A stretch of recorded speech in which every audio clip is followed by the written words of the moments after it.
Mix by Dharmesh Dhamaka. Music by Rajesh Sahni.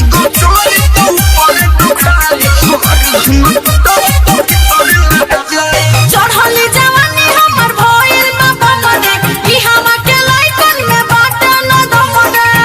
ओ जमा के देख ले ए बाबू का हो चढ़ली जवानी हमर भइल बा बमदे ई हमा के लाइकन में बाटे न दमदुरे।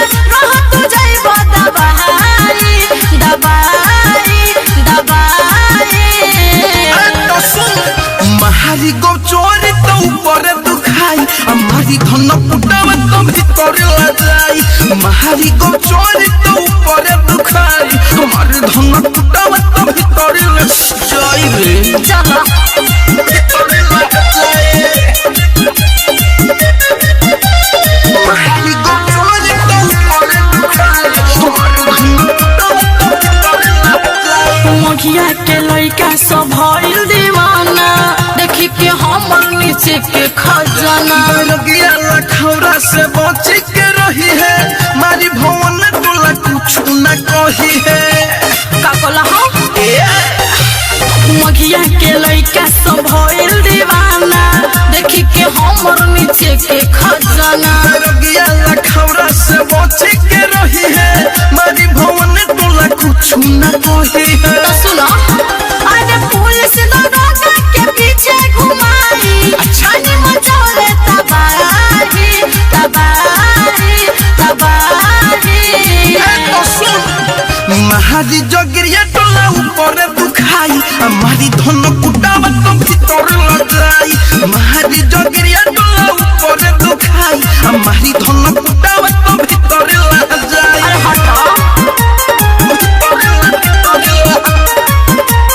Music by Rajesh Sahni.